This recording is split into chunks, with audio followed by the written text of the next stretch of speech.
Sud Radio, l'invité politique,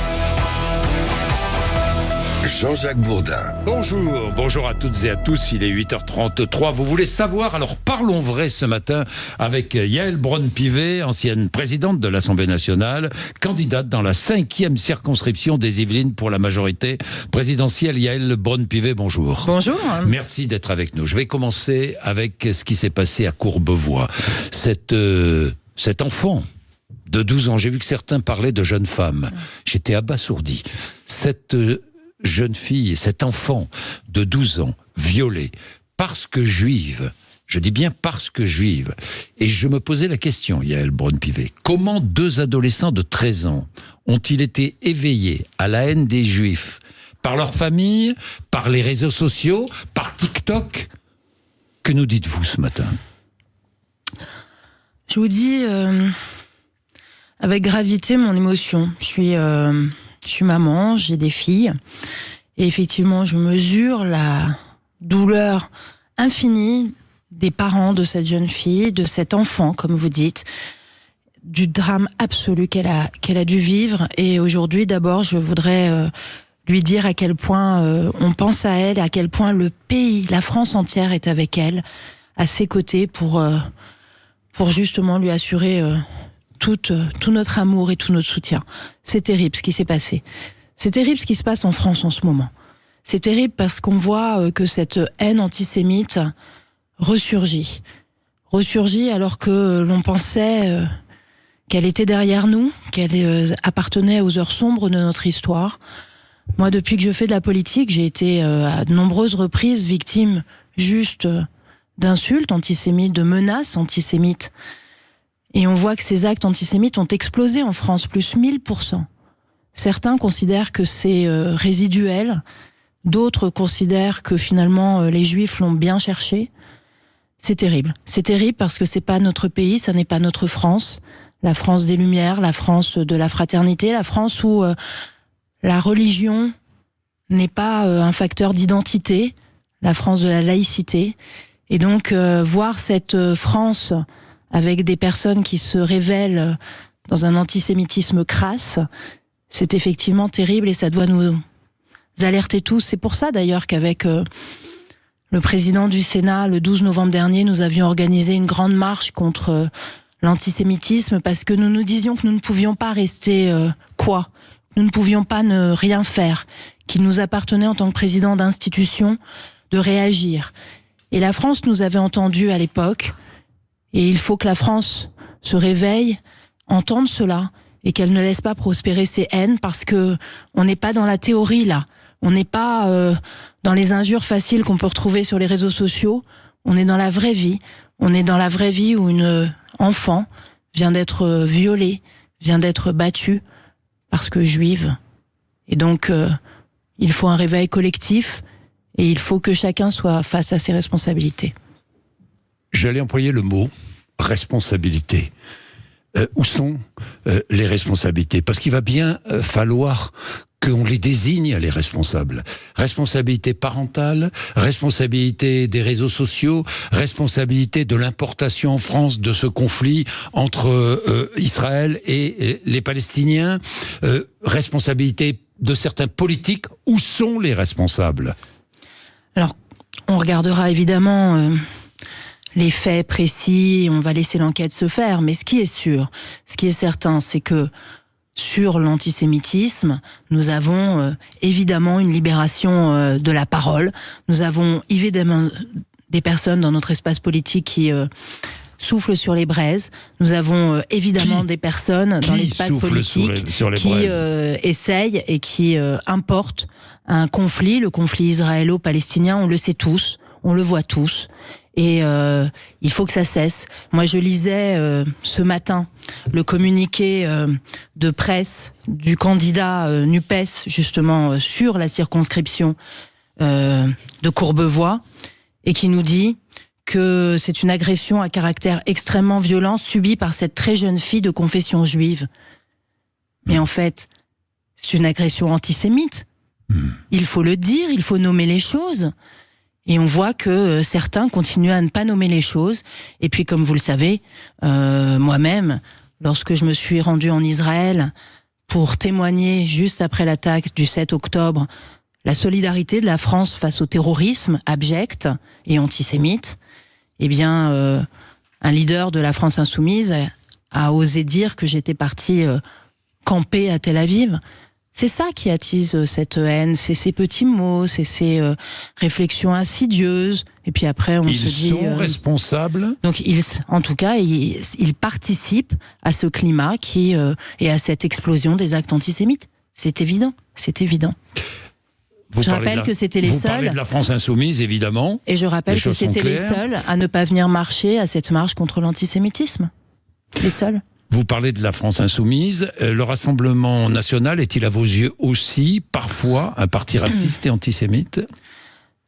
Il est difficile de qualifier les uns et les autres et ce n'est pas ma façon de faire de la politique. Ce qui est sûr, c'est que le Rassemblement national, lorsque l'on regarde le programme qui est le sien, lorsque l'on regarde certains candidats, et on a vu sur les réseaux sociaux que certains candidats avaient très clairement des propos, des positions la antisémites. Première circonscription du Morbihan. Voilà, qu'on ne peut pas débrancher immédiatement. Enfin bon, moi je vois en tout cas un parti Rassemblement national qui dresse les gens les uns contre les autres, qui a des propositions qui sont clivantes, qui réservent la préférence nationale à certains citoyens et pas à d'autres. Donc de toute évidence, vous savez, moi je vois cet échiquier politique où il y a beaucoup de partis qui dressent les Français les uns contre les autres. En fait, c'est ça qui me choque le plus. C'est que moi, je vois sur le terrain, quand je me déplace dans toute la France, les Français ont besoin et ils souhaitent une société apaisée, une société où l'on construit ensemble. Et là, on voit que de part et d'autre, que ce soit à l'extrême gauche ou au Rassemblement national extrême droite, on voit des gens qui dressent les uns contre les autres. Et ça me préoccupe profondément parce que ça n'est pas notre pays et c'est surtout pas à cela qu'aspirent nos concitoyens. Ils aspirent à ce que nous fassions ensemble. C'est pour ça que je me suis engagée en politique, pour faire ensemble. Oui, mais Yaël Braun-Pivet, vous prônez l'apaisement.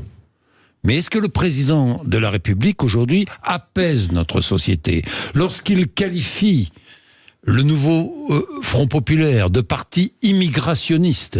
Est-ce qu'il apaise la société ? Est-ce qu'aujourd'hui, dans ses interventions, il apaise la société, franchement ? Il dit les choses et il faut que les choses soient dites lorsqu'on regarde le programme de la nouvelle NUPES, on voit effectivement que nos frontières vont être ouvertes à tout vent et que ils souhaitent accueillir tous ceux qui souhaitent venir en France. Eh bien, ça n'est pas notre projet, ça n'est pas notre programme. Vous savez, moi je suis en partie issue de l'immigration de pays de l'Est et je vois que il faut réguler l'immigration, il faut la réguler, il faut avoir une immigration qui embrasse notre histoire, qui embrasse les valeurs de la République. C'est ce qu'ont fait mes grands-parents. Mon grand-père a été résistant. Il s'est battu pour la République. Et donc, il ne faut pas considérer que l'immigration est en tout point mauvais, comme peut le faire le Rassemblement national, ni considérer qu'il faut accueillir, comme disait Michel Rocard, toute la misère du monde. Il faut nommer les choses. Bien, Yaël Braun-Pivet, est-ce qu'Emmanuel Macron apparaît sur vos affiches de campagne, sur votre affiche de campagne ? Alors, sur mon affiche de campagne, il y a la candidate, Yaël Braun-Pivet. Oui, sans lui, c'est mieux. Sans lui, c'est mieux. Ce n'est pas le sujet. En 2022, il y avait mais c'est aussi... c'est le sujet de nombreux candidats. Mais j'entends, mais je vous donne la réponse qui est la mienne, qui est très factuelle. En 2022, sur mon affiche, il y avait uniquement Yaël Braun-Pivet. C'est moi qui suis candidate dans la 5e circonscription des Yvelines. Et c'est ça qui est important pour les électeurs. Pour qui vont-ils voter ? Parce qu'il faut bien rappeler, on n'est pas sur une élection présidentielle. On est sur une élection législative. Il s'agit d'élire 577 parlementaires qui iront à l'Assemblée nationale pour faire la loi. Et donc, ne nous trompons pas d'élection. Et moi, j'appelle chaque électeur à bien regarder dans sa circonscription pour qui il va voter dans sa circonscription qui va le représenter, quel est le député qui va le représenter. Vous ne vouliez pas de cette dissolution. C'est vrai. Alors moi j'étais... c'est vrai. Oui, c'est vrai. Vous ne vouliez pas de cette dissolution. C'est vrai, je l'assume et c'est bien, je crois, quand on fait de la politique, de dire les choses, de dire quelles sont ses convictions et de dire quels sont ses raisonnements. Vous savez, moi j'ai été présidente de l'Assemblée pendant 2 ans. C'était un immense honneur et la mission que je me suis confiée, c'était de faire fonctionner cette Assemblée parce qu'elle correspondait au choix des Français. Et moi, je respecte infiniment les Français, le choix qu'ils expriment. Et les Français avaient exprimé leur volonté d'avoir une Assemblée sans majorité absolue, donc dans laquelle le pouvoir était beaucoup mieux réparti et dans laquelle le pluralisme politique était présent. Et ma mission a été de la faire fonctionner. Je l'ai fait. Il y a eu des hauts, des bas, il y a eu des scènes tumultueuses, mais il y a eu aussi de merveilleux moments, des merveilleux moments d'union, de cohésion à cette Assemblée. Nous avons voté plus d'une 30aine de textes à l'unanimité de tous les partis politiques, à l'unanimité. Donc c'était une Assemblée dont j'étais fière de cette Assemblée et fière de la présider. On ne peut pas craindre le peuple dans une démocratie, c'est ce que vous répond Emmanuel Macron. En cela, il a raison. Mais vous ajoutez, vous, de votre côté, nous n'avons pas été suffisamment loin sur le renouveau démocratique. C'est-à-dire, il aurait dû choisir la proportionnelle, il aurait dû revenir sur le cumul des mandats ? Alors non, pas sur le cumul des mandats, parce que ça n'est pas du renouveau démocratique, c'est plutôt le grand retour en arrière, le cumul des mandats. Si, ça c'est sûr. Vous êtes contre. Mais je suis très opposée au retour au cumul des mandats, c'est vraiment le grand retour en arrière.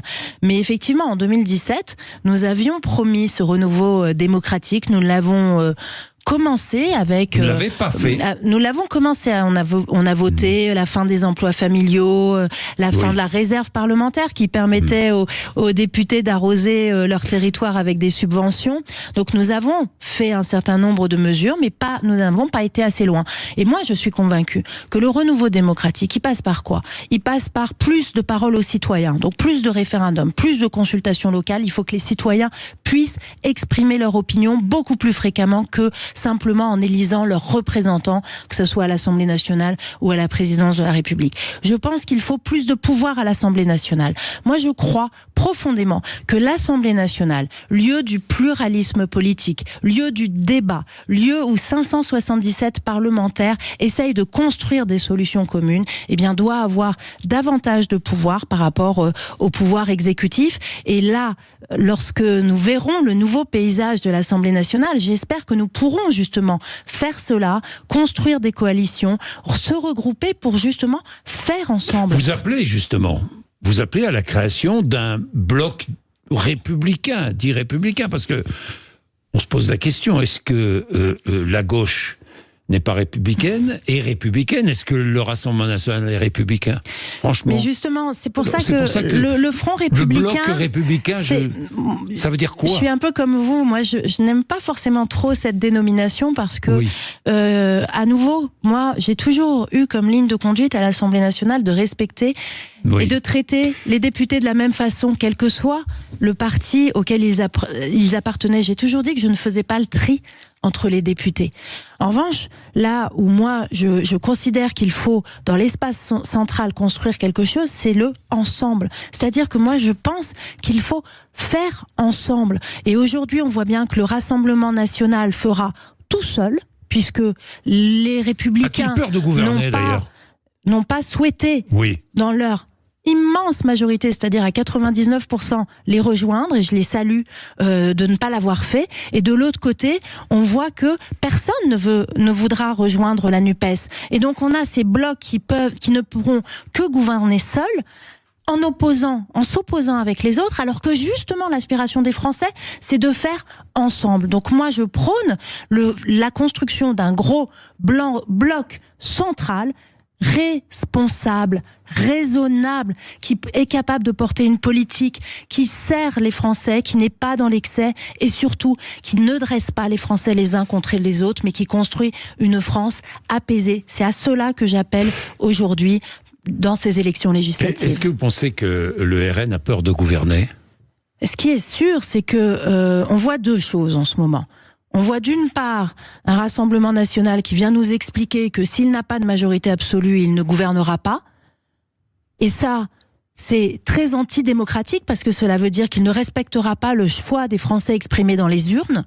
Nous l'avons fait, nous avons gouverné avec une majorité relative. Ça n'est pas facile. Ça veut dire qu'il faut aller chercher des compromis. Ça veut dire qu'il faut écouter l'autre. Il faut aller accepter de renoncer à quelques mesures et à prendre les mesures portées par d'autres partis. Mais c'est ça la démocratie. Et c'est ça faire ensemble, justement. Et donc le Rassemblement national dit « je ferai seul ». Contre les autres. Ça n'est pas acceptable. La deuxième chose que l'on voit durant cette campagne, c'est que le Rassemblement national renonce à tout. C'est-à-dire que c'est facile. Pour ne pas, pardonnez-moi l'emploi de ce mot qui est un peu familier, pour ne pas plomber Marine Le Pen en 2027. Moi, je trouve ça incroyable. C'est la raison. Mais je n'en sais rien. Je ne fais certainement pas partie de ce parti. Mais ce que je vois, c'est lorsqu'on fait de la politique, on fait des promesses. On prend des engagements devant les électeurs. Et après, il faut tenir ces engagements. C'est la base de la confiance que l'électeur va avoir dans le personnel politique. Et c'est pour ça que les Français aussi, parfois, se désintéressent de la politique et se désengagent parce que les politiques ne tiennent pas toujours leurs promesses. Et là, on a quelque chose d'exceptionnel. C'est on a un parti politique qui fait des promesses, qui fait un programme présidentiel, puis un programme aux européennes. Et puis là, dans une campagne législative, d'une part, n'a plus de programme. Moi, je cherche le programme du Rassemblement national. Et sur toutes les mesures qui étaient annoncées, renonce. Alors non, finalement, ça, on pourra pas le faire. On le fera pas comme ça. On le fera pas tout de suite. On le fera peut-être un jour. Mais on sait pas trop. Ça n'est pas possible. C'est mentir aux électeurs. Vous comprenez? Et vous voyez, je suis quelqu'un de très apaisé. Mais ça m'énerve. Ça me révolte. Parce que il ne faut pas trahir la confiance des électeurs. C'est la base de la démocratie. C'est la base du contrat social. Et là, on a le sentiment de voir une immense arnaque sous nos yeux. Alors, et il ne faut pas que les électeurs se laissent berner. Ce qui m'intéresse, Yael Braun-Pivet, aussi, c'est que vous avez présidé l'Assemblée nationale, donc vous avez vu le comportement des uns et des autres. Ouais. Comment croyez-vous, est-ce que d'abord vous croyez en l'avenir du nouveau Front populaire? Est-ce que vous pensez que le nouveau Front populaire peut gouverner? Et est-ce que vous pensez que le nouveau Front populaire, après les élections, risque d'éclater? Alors moi, je ne crois pas en l'avenir de cette NUPES reconstituée. Je vois qu'elle est aujourd'hui dominée par la France insoumise dans le nombre d'investitures et dans le programme qui est celui de cette NUPES. On regarde les mesures qui sont détaillées. On est sur des mesures qui sont essentiellement portées par la France insoumise. Et donc, je ne crois pas, pour tout vous dire, que certaines personnes qui ont été investies par cette NUPES, cette nouvelle NUPES, donc je pense à certains socialistes, je pense à certains écologistes, même à certains communistes, valident ce qui a marqué dans ce programme. En tout cas, je ne peux pas le croire. Et qu'en tout cas, je sais qu'ils ne valident pas le comportement des insoumis dans l'hémicycle à l'Assemblée nationale. Moi, j'ai vu un comportement extrêmement radical. J'ai été aux premières loges et j'ai souvent entendu des socialistes, des écologistes, des communistes me dire « Non, mais ça, c'est pas possible, c'est n'importe quoi. J'ai honte de leur comportement. » Donc, si cette alliance perdure, je ne lui donne... en tout cas, je pense que dans l'hémicycle, ça ne tiendra pas longtemps. Parce que certains députés de la France insoumise faisaient, je crois, en tout cas nous faisaient honte collectivement. Alors justement, vous avez été présidente de l'Assemblée nationale. Je voulais vous demander 2 ans. Je voulais vous demander votre meilleur souvenir et votre plus mauvais souvenir. Votre meilleur souvenir, Yael Braun-Pivet. Alors, il y a l'élection au perchoir. Parce que c'était un moment historique. J'étais la première femme présidente de l'Assemblée nationale. Et je sais que cette élection d'une première femme à la présidence de l'Assemblée nationale a beaucoup marqué les femmes de notre pays, les jeunes filles, elles me le disent. Et là, pendant cette campagne, elles me le disent. Elles ont les yeux qui brillent parce que j'ai brisé un plafond de verre. Et on est dans un pays où les femmes ont encore besoin de briser le plafond de verre de l'égalité. On voit les grandes entreprises du CAC 40 ont peu de dirigeantes femmes. Il y a peu de femmes à des grands postes à responsabilité dans le monde politique, dans le monde institutionnel. Et donc, j'ai brisé un plafond de verre. Et donc, ça, c'est une immense fierté de l'avoir fait pour toutes les femmes de France, parce que c'était un nouveau pas vers l'égalité. Donc ça, c'est ma plus grande fierté, avec le pas qui a suivi, qui était la présidence du Congrès pour constitutionnaliser l'IVG. Nous avons protégé la liberté des femmes en France, et c'est nous qui l'avons fait. Et quand je vous dis faire ensemble, c'est la plus belle façon de faire ensemble pour faire avancer les droits et libertés dans notre pays. Donc ça, ce sont mes plus grandes fiertés. Et mon plus mauvais souvenir, eh bien... j'ai pas envie de vous dire la dissolution. Mais si. Dites-moi. Mais si je vous dis la dissolution, parce que je pose la question pour savoir, parce que vous êtes honnête. Mais je suis honnête, alors c'est la dissolution, parce que j'avais beaucoup de choses à faire à l'Assemblée. Depuis 2 ans, je l'ouvrais aux citoyens. J'ai doublé le nombre de visiteurs. J'ai permis aux Français d'aller visiter l'Assemblée sans passer par leurs députés, en s'inscrivant directement sur le site de l'Assemblée nationale. J'ai fait des permanences citoyennes pour que le public puisse me rencontrer directement, et je faisais ça tous les mois. Je rencontrais 5 Français à l'Assemblée nationale, 1 demi-heure chacun, pour qu'ils puissent me dire directement ce qu'ils pensaient. J'ai fait des débats d'idées entre des citoyens et des experts qui ont été formidables. C'était l'Assemblée des idées. J'ai fait des reconstitutions de débats dans l'hémicycle sur le traité de Rome, sur la laïcité, avec des jeunes et des comédiens de la Comédie Française. J'ai remis la diplomatie parlementaire au goût du jour, et ça a permis à l'Assemblée nationale de retrouver une place sur la scène internationale, et je le faisais avec ma vice-présidente Valérie Rabault. Et vous voyez, on arrive à construire, socialiste, et on construisait quelque chose de très beau ensemble. Et j'ai accueilli 25 présidentes avec elle de parlements du monde entier. Donc c'est toute cette action à l'Assemblée nationale de rénovation démocratique qui s'est terminé brutalement, et c'est un vrai chagrin, parce que ça marchait. Les Français, les Français me disaient que c'était... Vous lui avez tenu ce discours, vous lui avez dit? Il sait tout ce que je faisais à l'Assemblée nationale, et vous voyez, une de mes grandes fiertés, vous voyez, quand je vous parle faire ensemble, c'est que toute cette politique de rénovation de l'Assemblée nationale, toute cette politique d'ouverture aux citoyens, elle était validée par tous les groupes politiques. J'ai toujours, sur cette action-là, eu l'unanimité du bureau de l'Assemblée nationale pour porter cette action, parce que tout le monde a bien conscience qu'il faut renouer ce lien démocratique avec nos concitoyens, et que cette action d'ouverture de l'Assemblée nationale y participait.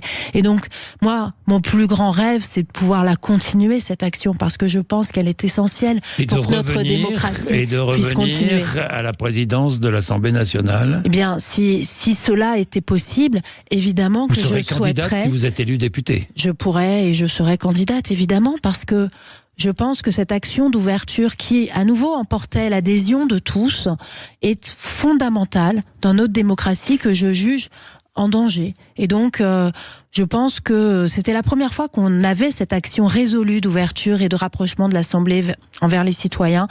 Et à nouveau, elle me semble absolument essentielle, indispensable. J'ai même envie de vous dire cruciale.